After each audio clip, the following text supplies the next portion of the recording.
utopian and what is. Zaha is an extraordinary architect, as you know. She's incredibly intelligent, incredibly thoughtful, and super tender to our field and to those of us in it. She has been, I think, one of the great teachers of the field, both in person, as you will discover tonight, but also to the rest of the field. But most important of all, I think Zaha is simply the least boring person in our field. And so there can be no greater pleasure than to welcome the least boring person in architecture to this room, a room that I hope that Zaha still thinks of as her own room anyway, and it's a bit of a return home. For me personally, again, I just want to thank Zaha for continuing in the work to risk everything, and even here to risk those tender thoughts, those new projects, that work you're doing right now. Nothing could be better for us than that you are here. Zaha Hadid.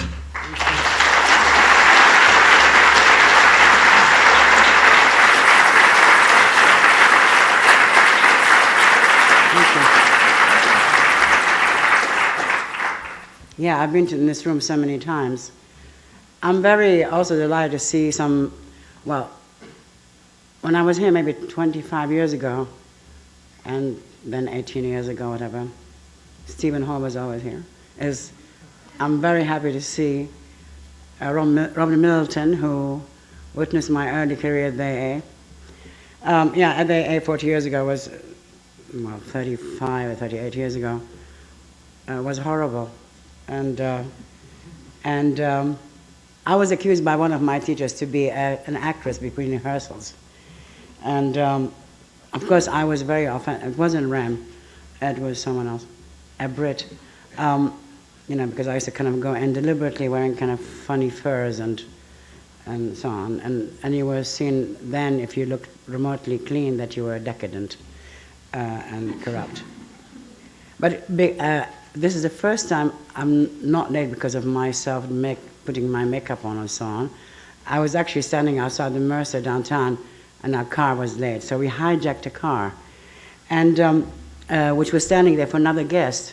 I told him I was just going close by, and the poor guy had to take me 100 blocks. The last time I experienced that journey from downtown to Midtown, and this incredible rush, was in the days I used to party in New York in the mid-'80s, and I was out with friends of mine until 5 in the morning, and I took a taxi, and I said, I'm not going to take this taxi, it's on its last legs. And the guy said, you're going to be ridiculous, New York. So this taxi literally ran through all the lights, and as he was turning on 46th Street or whatever, the car exploded. Every wheel went everywhere, at 5 in the morning. So I'm sitting on a wheelless car in the middle of New York, and the guy was almost going to leave me there. I said, you're going to take me another cab on 8th Avenue. There wasn't a cab. Anyway, as I was coming here, I was thinking of all these moments. Also, every time I come to Columbia, it rains.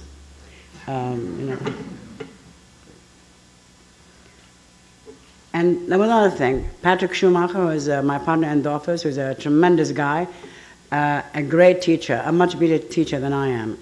He has much more patience.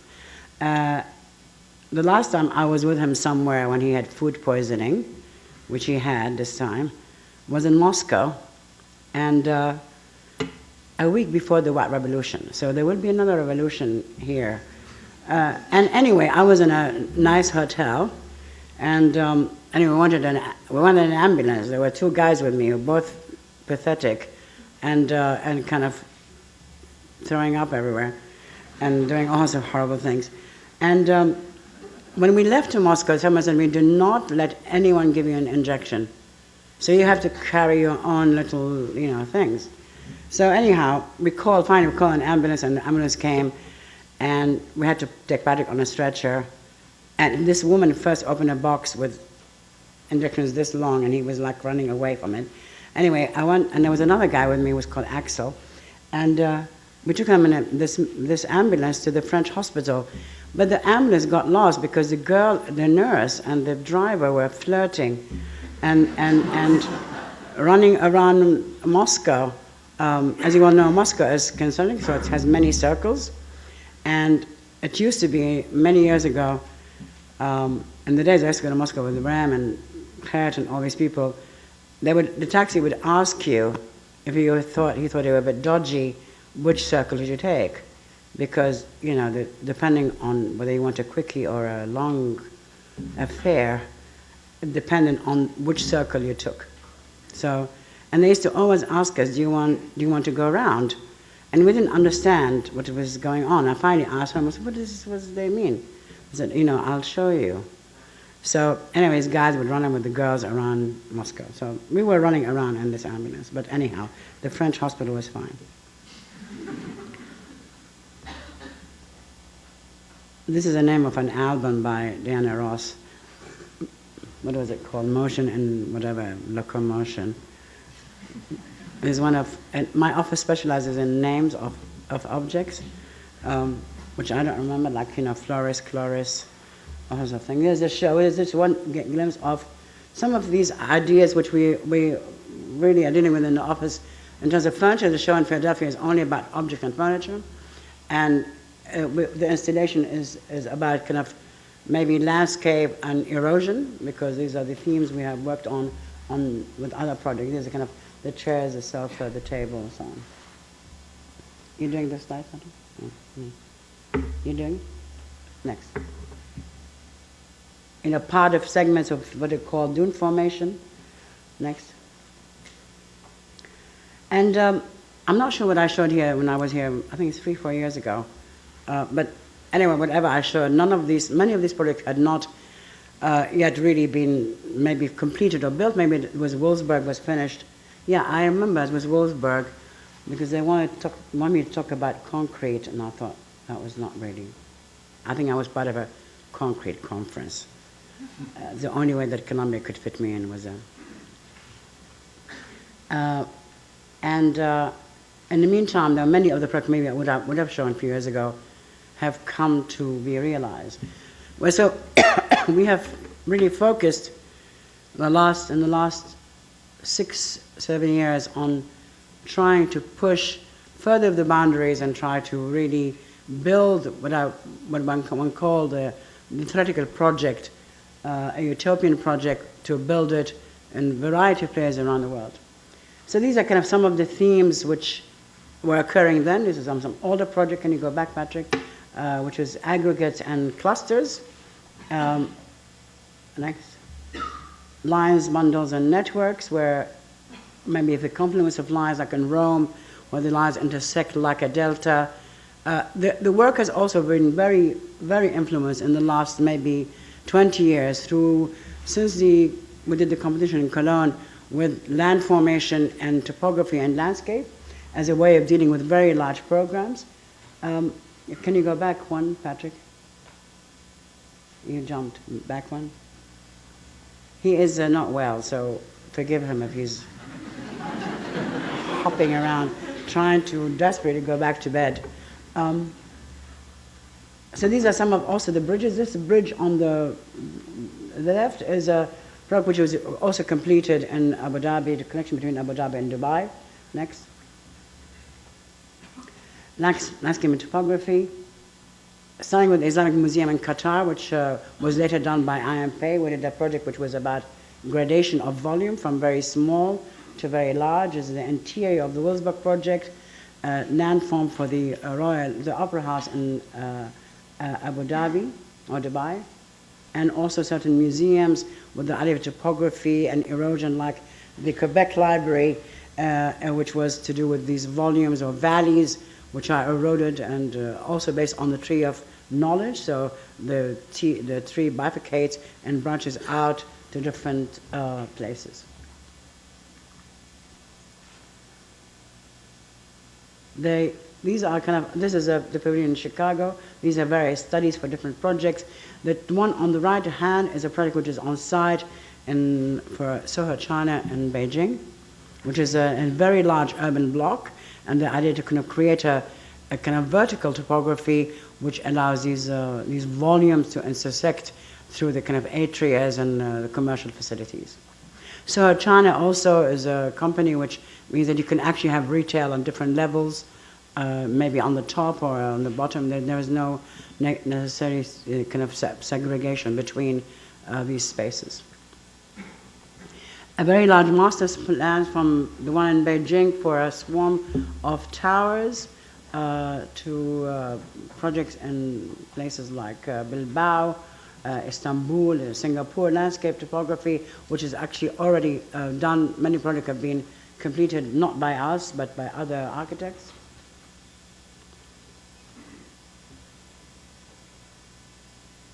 There's a very early project for the Guggenheim in Beijing, the Salerno ferry terminal, a library and Po, and then the icicle stations in Innsbruck.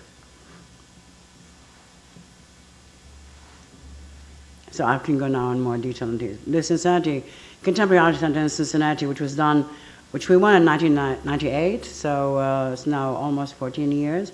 Actually, the year we got it, I was teaching at Columbia. I taught at Columbia 3 times, once in the late 80s, and in 93, which was a really great studio, and 98. And that's when I heard that I had won this competition. So this idea of aggregates and let's say clusters appears again in a school, which we've done in a, can you go back please, Patrick? A school which is done in London in a kind of rather, poor neighborhood. The Academy program was a great program, which is being cancelled by the current government. It was a program where you have a sponsor, and the sponsor gives you, can you go back? Can you go back one? He's telling me something, I don't know what.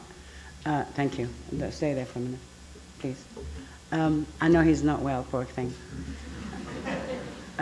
So the sponsor will give a certain amount of money, and he will choose the focus of the school. In this particular case, it's focused on math and sports, hence the kind of running track, and the government would match it 10 times.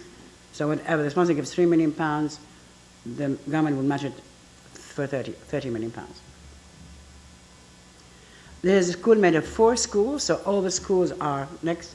The schools are the one which kind of are defined by the concrete frame, and the running track runs through it. It's a very tight site. It was a garbage dump, and the intention is these schools would create kind of really a very nice environment for the students.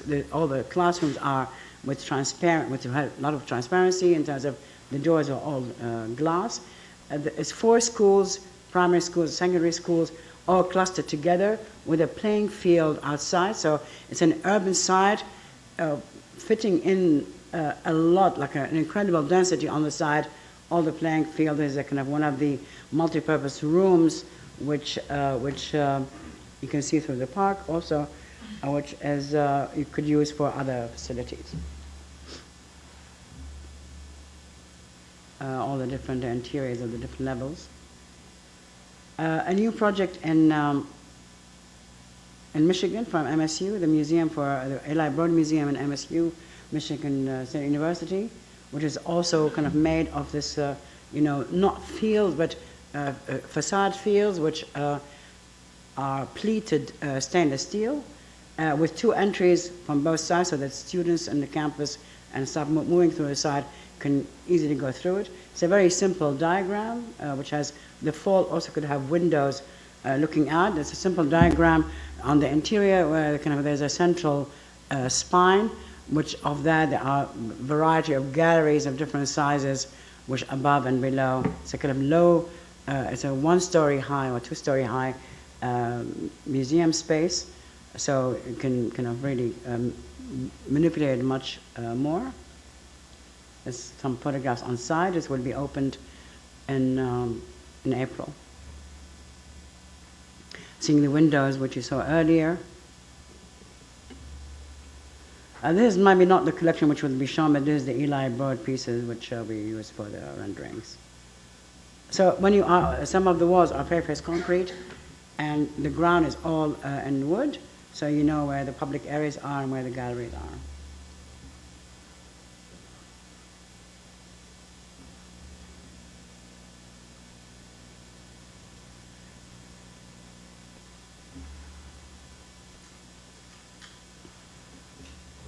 So you see the kind of the detail of the stainless steel.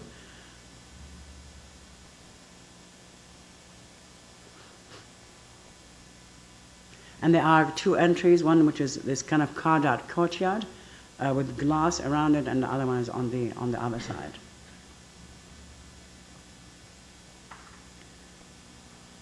Rome, which is kind of made of many lines. This is the site near Via Flaminia. I'm not showing, because I've shown this so many times here. If you can go back, please. I'm very excited, can Google Earth it. There was one line which comes from the river all the way to the side, which really, in a way, agitated the whole site and allowed for this lines to, every time they turned, they meet the certain geometry on this adjacent side. So it's in a way quite contextual, but so every line on the site.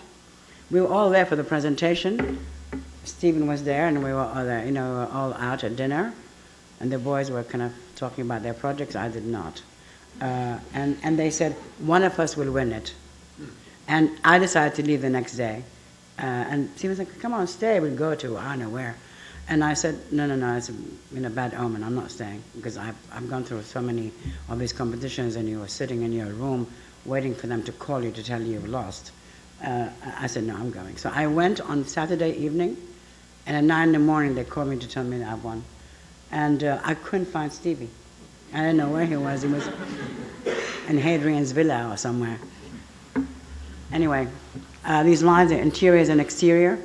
The lines were, basically it was based on an old diagram where, again, it's a field project where it's a campus where there are several buildings, but they all operate on the same as one single field. And these ribs, the idea was that they rigged the object because it was mostly arte povera, and the object could be rigged from the ceiling. All the different staircases, but fundamentally it's a kind of a completely, mostly daily lit space, and then of course it's kind of controlled all the controlling all the kind of really lighting through the ceiling. So this is a combination of both lines and aggregates or clusters. Next. There's a project which has not finished yet. It's in Montpellier, and it's 3 departments, a very large archive building, a library which projects out a theater, the other one is a sport, and it's like a kind of an urban block but it's flipped up. So it's all precast concrete. The crevices in between the lines are all the public areas. This is part of the interior. So the idea, it's similar to the Quebec Library, where the idea of the Tree of Life and Tree of Knowledge, and so these transparent spaces become the spaces which are eroded of the stone or the rock, and they form all the public and facilities. And Stefan Hoff, who worked on this project, was a maniac. All the Londonians are also curved. There's a project which opened last year, and these are all this is a museum for transport in Glasgow on the Clyde and 2. So the idea that it's a one continuous space, but also it kind of responds to the very large shipyards and on the Clyde, where they used to make the ships to take all the transport pieces across the world. So it's like a kind of a liquid kind of shed or melted shed, which has in it all the trains and the exterior. The roofscape, which is kind of part of the topography idea, and this kind of this agitated roofs line.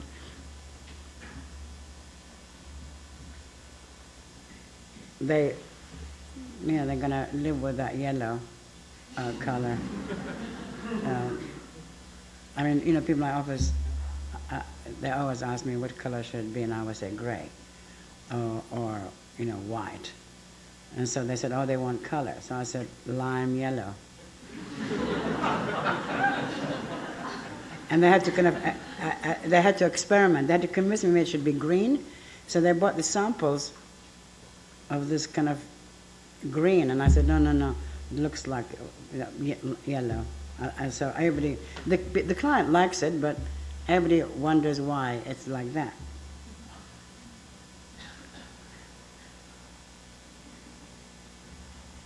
So the idea of the museum is kind of open on both ends. You can go back, and as you move through it, you end up with the ship, which is part of the exhibits of the Transport Museum. The bridge, which is also part of the expo in Zaragoza. So this interest in kind of structure, the substructure is in concrete, the structure is in steel, and it's cladded in this, prefab concrete. And it's basically on 2 levels. So it acts as an entry bridge and also as an exhibition space.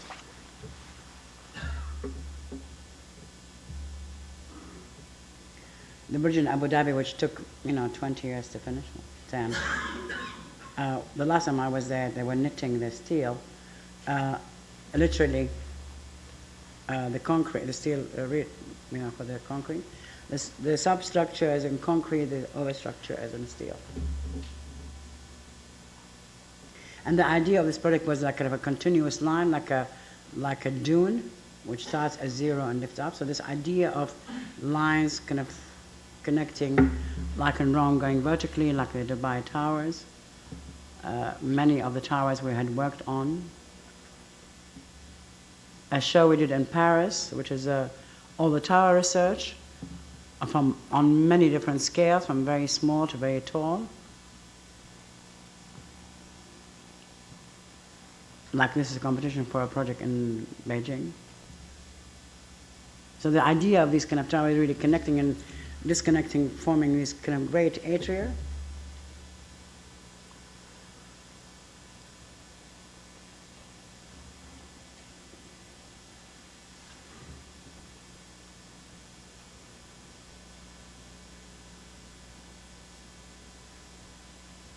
Next. Another study for a tower for Bilbao.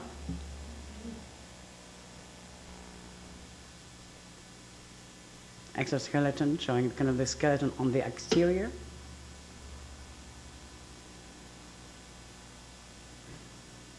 And this is a tower which is almost completed in Marseille, where we had done a lot of research on these towers which actually expand near to the ground, because part of the project which we had worked on for many years was the ground condition, and how the ground condition led to the idea of topography and landscape, where the ground is slightly kind of inflated, and the idea of the haras, the way it lands on the ground, that it actually becomes like a skirt which meets the ground in a very gentle way. So this kind of has 2 movements, one to the ground, one to a bridge which connects to the educational facility. So the central part of the tower is, you can see this one. The structure is also curved, but the central part is kind of different glazing from this is of a shipping company, and it's on the harbor in Marseille. And it's placed between all the motorways which bifurcate to go, so it's like almost between the bifurcation of the motorway.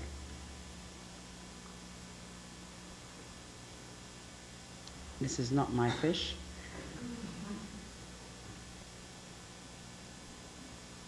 There's the atria, which is higher up, connecting the 2 buildings together. Actually, the staff canteen and the restaurant. Some kind of double height spaces.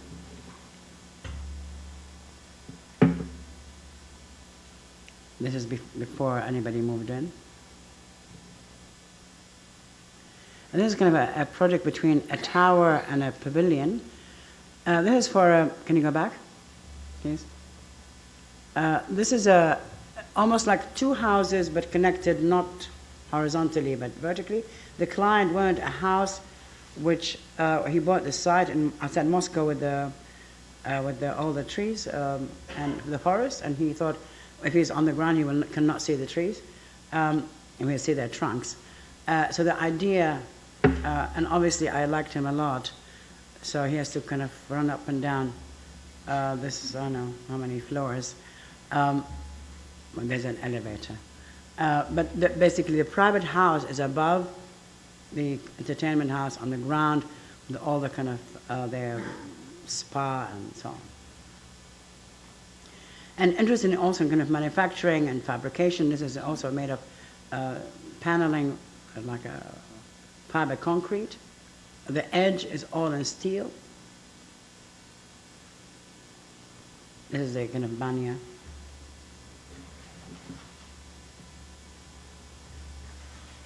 And yeah.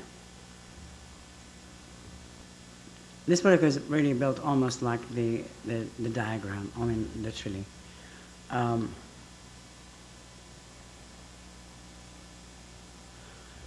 The guy who works on it in the office, me and him have a hate-love relationship. So I was threatened to send him there to sit on the balcony.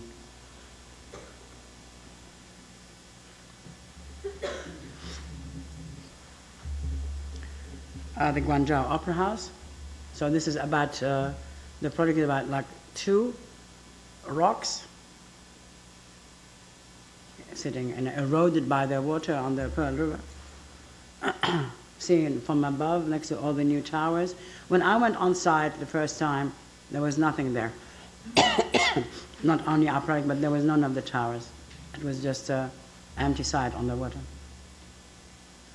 So now that it's part of a park, one of the pebbles is gray or black and the other one is white. And the interior reverses. One is the interior is white, the other one is the interior is black. This is a kind of a cage, and part of the cage is transparent and part of it is solid with the metal, with the cladding. So the idea that you navigate through these spaces, the two rocks nest over each other,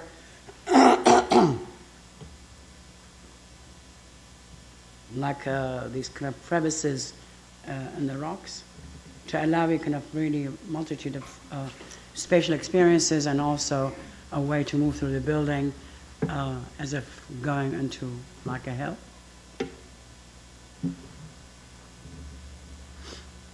Part of the interiors. The interior of the auditorium, which is all also formed like gypsum and all in kind of gold,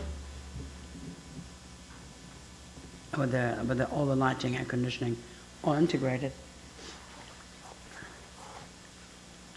A symmetry on the auditorium, which allows you kind of the edges. These are the balconies. It's like a kind of a shell within a shell, like an oyster within the kind of rock. The stage. All the rehearsal rooms, also ribbed ceilings with lighting. The second space, the black space.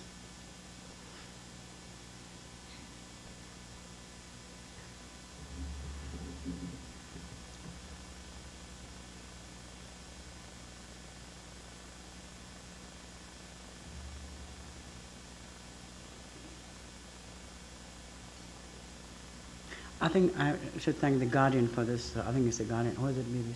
Which one? Where is it? Where's our friend Roger? You're nodding?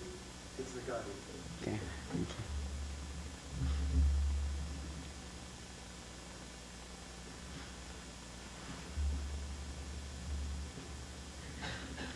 If anybody goes to Guangzhou now, they can watch Mamma Mia in Chinese. And later it will be Cats in Chinese. And this was a very nice, actually, dance by Akram Khan, who was a choreographer and dancer in Britain. It was very, very nice. So you approach it on an oblique angle, and from the park, another opera house in Jordan, where the idea of the interior being like an erosion in the rock in Petra. And this erosion allows you to kind of really create not only a generous interior space, but also in this case you can have performances in the main lobby, so kind of a semi-outdoor space. So the whole of the interior is carved out with the auditorium on both sides of the building.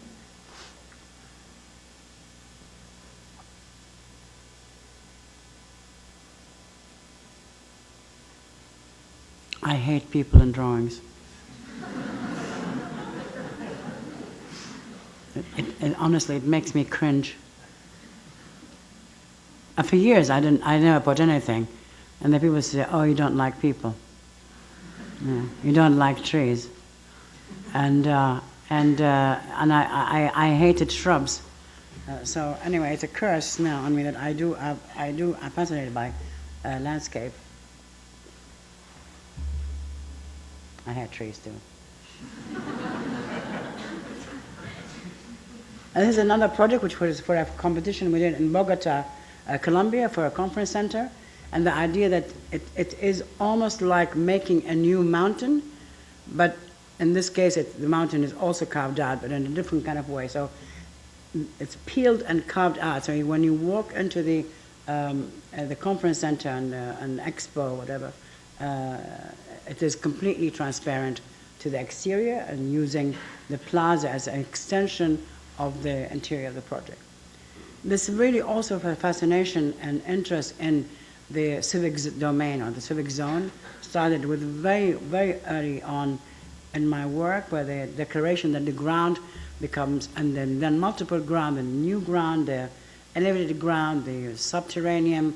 So that's when this idea of peeling and carving came up, making it all part of this kind of really civic and public domain, and allowing the ground condition to be very porous and transparent to allow people throughout these projects. So in every occasion of a project, we try to really bring in or suck in the urbanism into the interior of the building.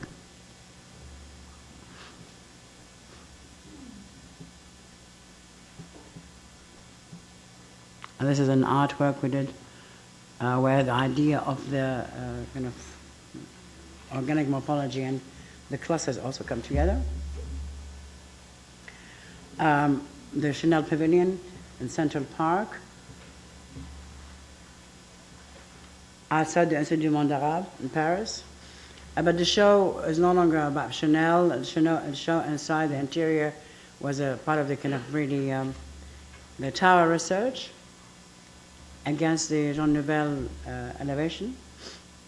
The interior, which is the tower research, and this web-like space allow for paneling to project on or seating. So it's a torus, so you can walk into one end. Another thing which we were very interested in is also the organization of the plan, and through early days, the idea of really from abstraction, minimalist kind of really work. So you walk in one end and you come out in the same position. So you walk through the building in one move. This is kind of the construction. This was a traveling pavilion. Went from made in the UK, went to Hong Kong. It was then put on a car park, and then it went to Japan, and then So this webbing could also become seating. Then it went to New York, and then it was supposed to come to London, but now it went to Paris. The project in Beijing, just this very large scale composition of kind of topography, like a mountain. So each layer, like a kind of contour lines, becomes one level, and they are connected through these. I hate people, you know. This is the kind of space which they do for exhibiting the project. There's sort of high-level walkways, which kind of really, again, deal with the idea of the space being not only on the ground, but a variety of levels cutting through the building. And of course, it gives you very odd adjacencies between these spaces. So like we have neighboring building, you see through it. This kind of sensuous lines.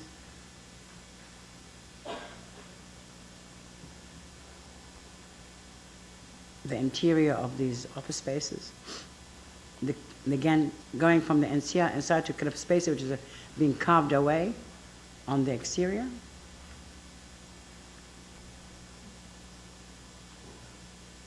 This is the showroom with the other project in Beijing, which are literally 3 mountains as a kind of high-rise.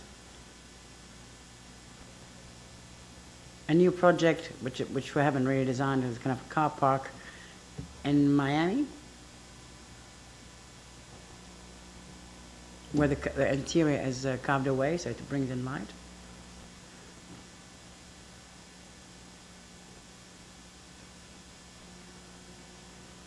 A field of furniture. Next, can we run through this, Patrick? There's a showroom which we did in London for bathrooms. So we did the first level of the exterior. It's, again, it's all made in, all the prefabricated concrete in different colors made in Germany, shipped to the UK, and the interior, all the interior pieces of the furniture was made in Austria, including all the lighting. So it's very, again, a simple diagram. It's a very large space, but the interior is one long kind of public space, and off the space are these like cone spaces which house all the products, and they also house meeting rooms and stuff like that. And the idea that the outside, like water, will have a rippling effect on the exterior. And on the floor, the unfortunate thing, the toilets are not terrific. We're doing the next bathrooms for them. So they kind of, even these cones are kind of carved out to see through. And you can see the 2 color concretes.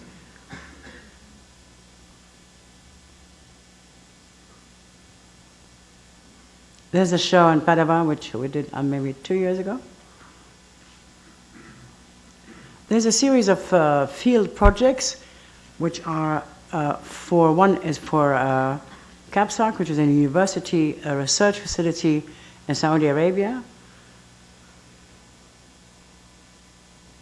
on kind of really oil research, and so these are the early studies. Some of them are tensile structures, some are steel. So it's a kind of complete field, and there's kind of almost tabula rasa kind of condition, no existing topography. And the space in between are in different materials, so it kind of operates like kind of a shading space. All the exteriors are tessellated. Some of these interior spaces, which are again made of tensile.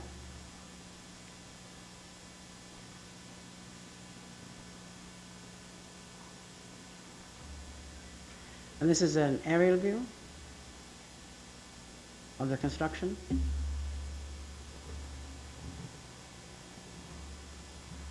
The street structure. So the scale is kind of quite interesting. One of the propagated kind of elevations, facade studies.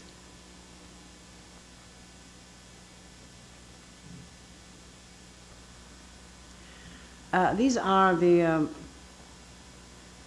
stations for Innsbruck. Now we want to kind of really make a station which are going up the hill to the kind of a ski resort, and they are like icicles. So when it's snowing, it feels as if you are part of the kind of the snow landscape. The substructure, again, in concrete, the superstructure is in steel cladded with this kind of semi-opaque glass. So there was no station like this. There were like just a line going up the hill. It's a tram. So when you are, up in that space, you frame the view.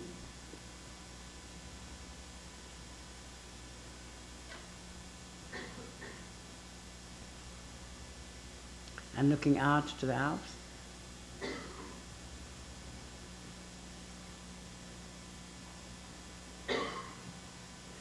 Salerno, which we won 10 years ago, is still on site. It is Italy.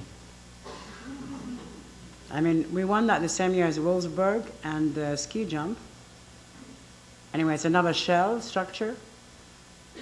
So it's kind of again, a simple diagram. It's a shell which has a kind of a ramp which brings in people in and out of the building. I daren't ask when it will be ready. Can you run through these? I put this especially for Stephen Hall because he always teases me that I converted the meditative Tectonic into arches. So I'm back to the arch land. And there's many studies of many campuses showing how we can look at this kind of the idea of the shells.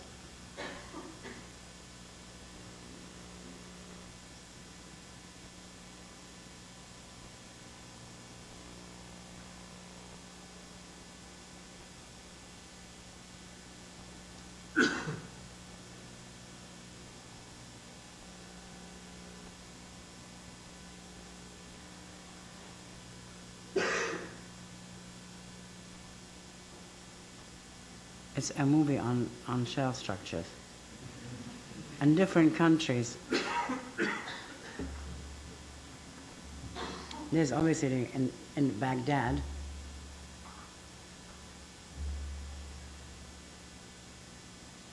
Of course we didn't win it because I thought it was not monumental enough.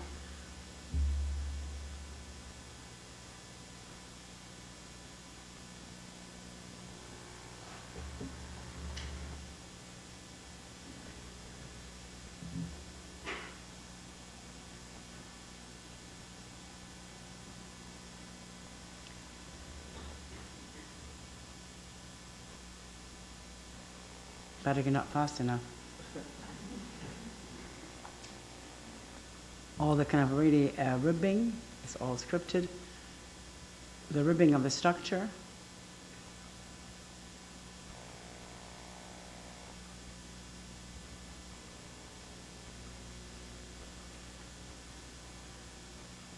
Have we finished?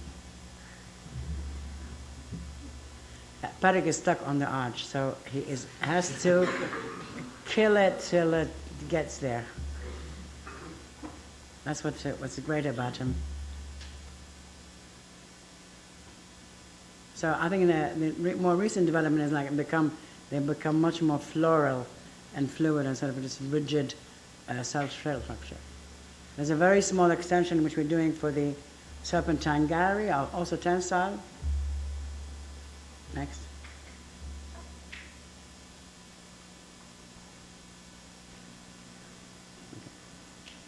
The Olympic side. Well, London is hosting the 2012 Summer Olympics. This is the main stadium, which is mostly temporary. The ODA, which is the Olympic Delivery Committee, decided that most of these sites should be temporary structures and not permanent. This is a site in East London called the Lee Valley, which was mostly a swamp and gasworks. The building in the foreground is the swimming pool. So this is the cladding the roof of the pool. The original design, which is like a pavilion also in the park. The roof is a steel roof, landing on 3 points, concrete. So the idea is like a wave or a kind of some sort of a sea living creature. The interior of the roof is all in wood. This is the real photographs. There was another pool, which is an exercise pool, under the bridge. Look at, as you come down, this is where the athletes begin to go into the pool. You walk under that roof. The bleachers on the sides are temporary. They're only there because the capacity of this pool is 17,000 people, and afterwards, in legacy mode, becomes only 5,000 people. So this will be only this, and then the rest of the stuff, where that line above is the glazing, is the area where there will be a new glass. So it's literally swimming under a whale. All the diving boards, this side, are very sculpted. And there are kind of 3, 4 of them. And there was a launching event with Tom Daddy, who's a great diver.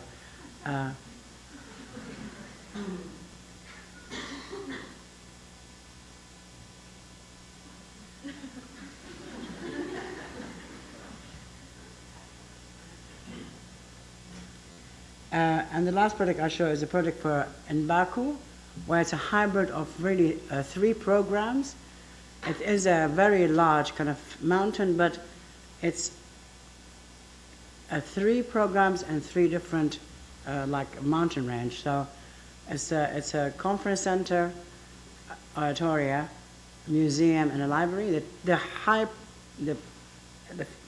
foreground, the background is the library. The 2 pieces is the oratoria and so on. This is on site, being cladded steel frame, like space frame, cladded in prefabricated concrete fiberglass. Actually, 2 materials.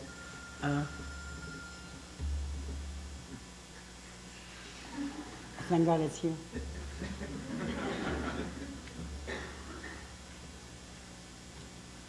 So the idea is also seamless. It meets completely the ground and cascades all the way to the bottom of the site.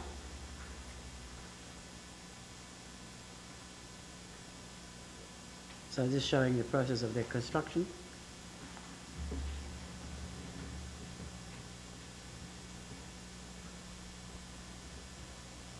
There's the beginning of the construction.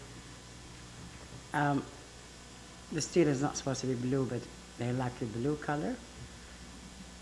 This is a kind of timeline.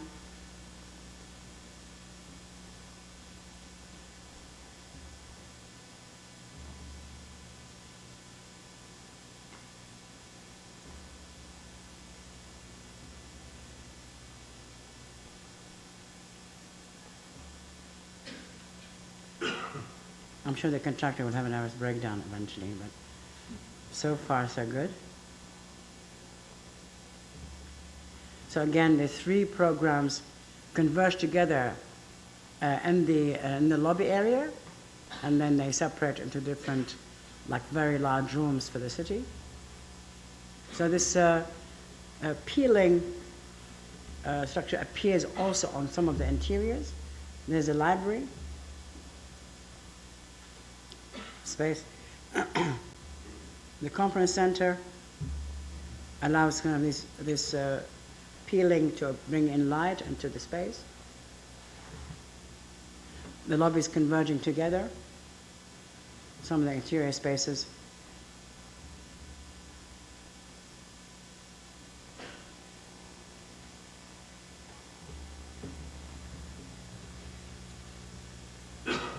Yes, it's a very generous lobby, and the idea that kind of it has basically more, it's 4 rooms with the interior lobby being part of the rooms.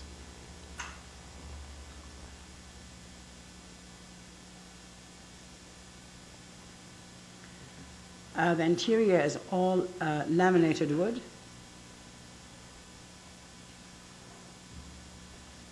And this is almost completed. And it has this detail of the exterior where it kind of just peels away like a kind of a fan, also like a shell. We photographed it before they installed all the seating.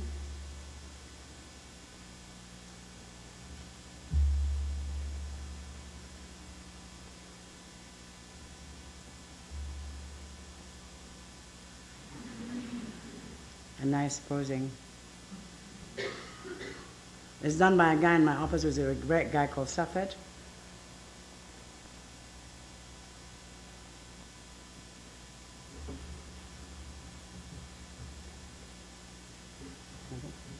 That's it, thank you.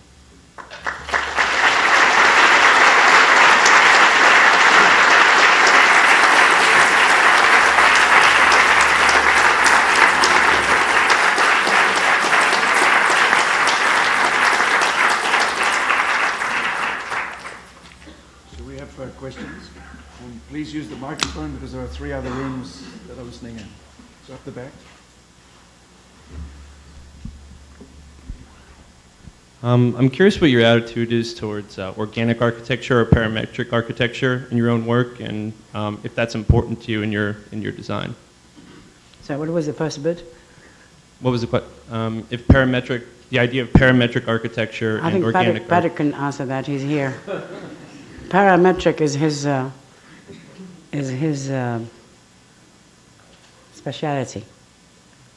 Okay. Well, I guess my question is if it's important to you at all in the work. Well, I think it is. I think what we try to do is to really achieve a fluid space. It's about space and how to achieve fluid space, and also the implication that it's a seamless kind of condition in terms of urbanism. It's the one continuous surface projects and fluid on the exterior and the interior.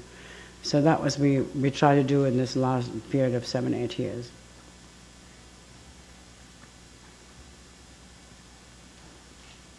No questions.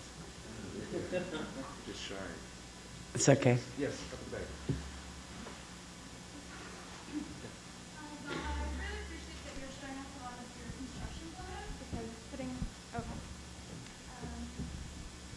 I really appreciate that you're putting together the slideshow with a number of construction photos, but I was wondering about what you think about the tectonics of architecture and materiality and how that relates to the direction of work that you're going towards. Just in terms of the look of it is much more monocoque, to use Greg Lynn's term, but what do you think of how materiality relates to the future of your architecture? Materiality. And tectonics, architectural tectonics. Maybe it's Columbia conversation. What is it? I used to come to reviews here. I had honestly not understood anything they said.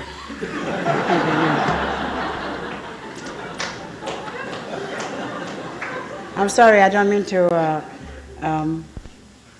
I think that part of the focus in the last few years is to focus on structure and on material, because now there is availability of material which we did not. We could do it before, but in the level of complexity, to achieve complexity and materiality was really has made easier, of course, through computing, but also the material research is enormous, and I think it's very exciting for me, and also. Yeah, I think it was difficult to achieve all these things before. So I'm sure that we can do stone buildings, but I think the investigation into modern materials also allows you these possibilities. There's another question just in front. Yeah, Zaha, you're arguing that this forms have motion embedded in them. The form is motion. No, that And- was only for the first slide. Yeah. Would you, No, I used to actually talk about motion a lot. And the idea that, of course, people tried to convince me for many years that buildings don't move. I mean, now we designed projects which could move around. But the idea that the way you control and manipulate geometry, you could feel it's almost like moving. But of course, it's not moving. Or suspended.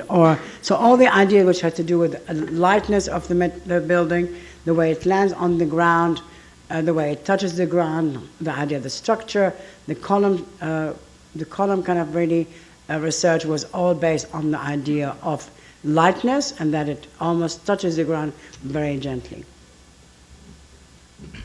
so if life is motion and a form is motion, you like capturing the motion, then once you capture the life, you will kill it. Can I argue that your forms are like dead motion rather than moving motion? And they're frozen, of course, because you have to build them and ground them. They are frozen motion. It's like standing in a traffic light. Thanks. You know, Thanks. I mean, the car can move, but it's temporarily stationary till we find a way that they really move around the city. Okay, so I think the next one is up here in the back.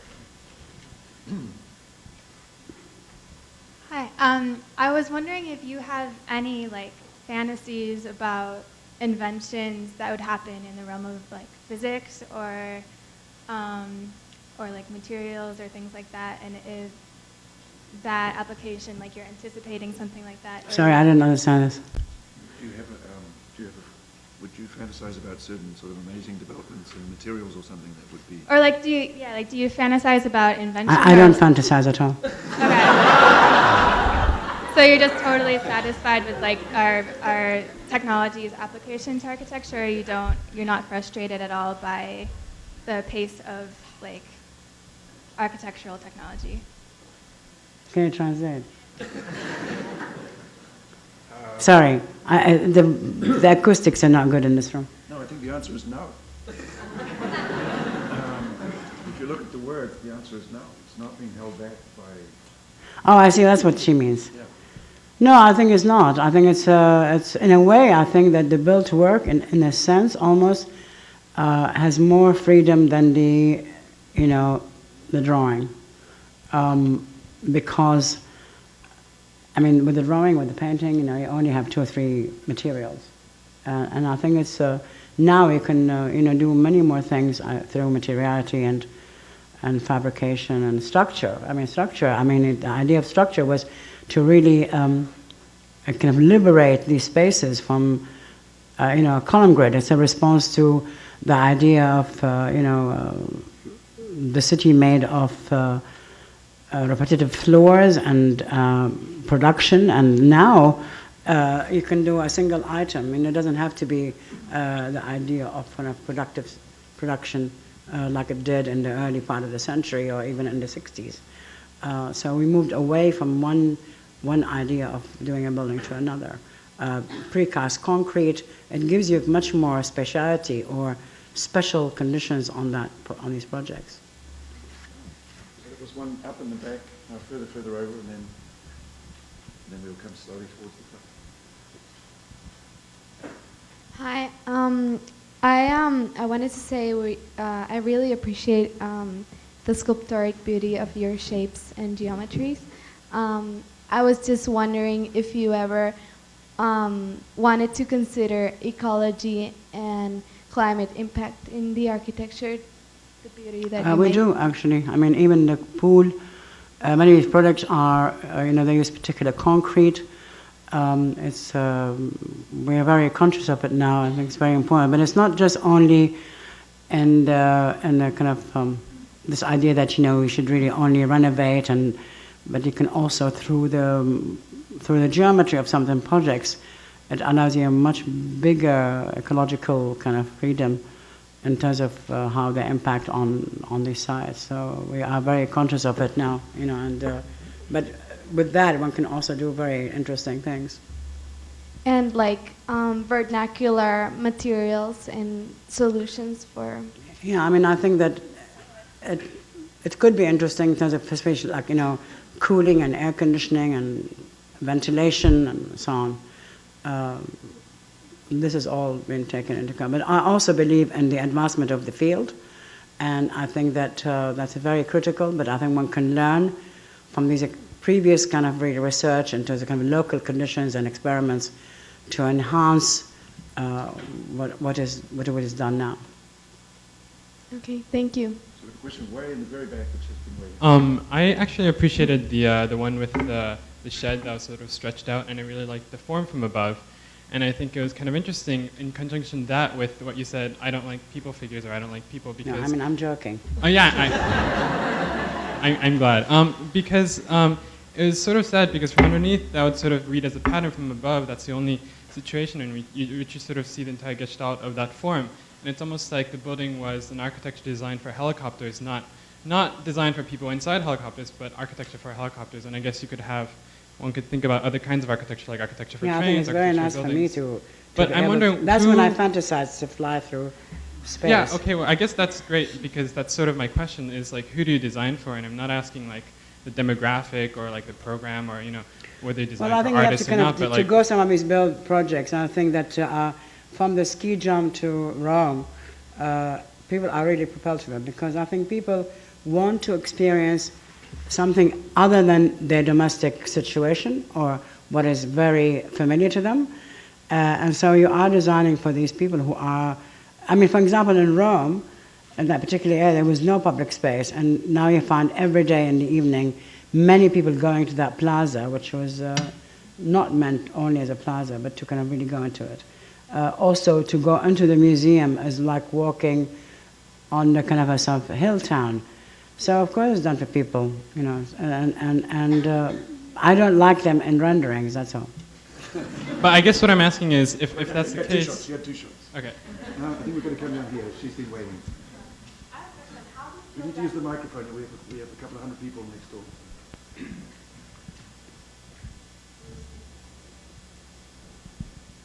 How do you feel that your math background contributed to your designs? Well, maybe in the beginning in abstraction and my interest in geometry. I mean, it was a long time ago, so I'm not sure how it affects me now, but I know at the beginning it impacted on the abstraction. And how did you convince people that your designs were buildable? Well, it took a long time. I trained a lot myself. Because I always believed that, I mean, they were very simple in those days. People looked at the drawings and it didn't land on the ground. They thought it was not possible. I always believed there are. So I was never for one moment kind of hesitated. And I had really also the help of really great engineers in London. And they kind of not necessarily made it logical. I think with them, one can work out, the common sense of really structure. And as an architect, you have to sort of know how the building would be built or stands up, even if they don't work out all this detail. And I can't claim to be an engineer, but you have to have some sort of common sense about it. So I don't think every client in the world is convinced. And I think what changed, I think the cities wanted something other than what is normative. And in Europe, I think it's the advancement in the field has been amazing. And there's many projects in many countries which have been very exciting. And I think that I don't want to isolate Britain and America. I think because most of the work is corporate, it's much more difficult. As opposed to in Europe with the competition program, it allowed younger firms, inexperienced firms, variety of ages to actually do public projects. Because what changed, that you can only do public projects through competition programs. And that made it possible for me to enter these competitions and win some of them. If I had just been doing like private houses or office space, which I would like to do, would be much more difficult. So we're going to bounce over there and then down to there and then back up there. When you started your career, you started with a very marked, or relied on a very marked representational style. And as you progressed through build work and through your later work, Yeah, what is I your... think maybe in my final year at the AA, the kind of the drawing became, it was also a time when drawing was very important to a lot of people, and I have to kind of say that Alvin Boyarski, who was the chairman of the AA, I think he liked drawing, but he also, and I think in the late, he never declared this, but in the late 70s, early 80s, I think he made a conscious decision to support people which had a kind of, the work would have a projected reality. And I think it was a very critical move on his part, and therefore, people like myself really benefit a lot from it because he gave us a platform to exhibit and to teach and so on. So I guess my question is, what is your current stand on architectural drawing and representation? I think it's has died, which is a great shame because I really enjoyed it. But I mean, if I sketch something, my office don't understand it. And maybe there is a whole course here doing sketching, but honestly, it took thousands of years to kind of perfect their beautiful line drawings. Is gone. I mean, you can't, I'm not sure how, maybe artists will retrieve it back, but architects, I think, maybe in some remote place, or they don't have a computer, they can do it. But it really is, I mean, it was an art form. I mean, I know that, it was unbelievable. And I personally myself enjoy it. And for me, I have to say it's a great loss because, I mean, Patrick would remember, and Simon is here, would remember, I used to be hysterical, fanatical about line drawing precision. And there were drawings, which I'm sure I threw out, where every non-crossing corner was circled in red pen, because I knew blue, you can print it out, and it won't show. Or they can rub it out, but red is dead. So for me, it's a great loss. And I enjoyed the kind of culture of material because it also always, there was an error factor. And when you did models, you design and you did them. I don't think many people have that facility.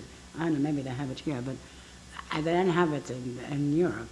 The facility to draw and to think as you're drawing or making models, so you can change things. The models now in the drawings are really exactly as you thought them.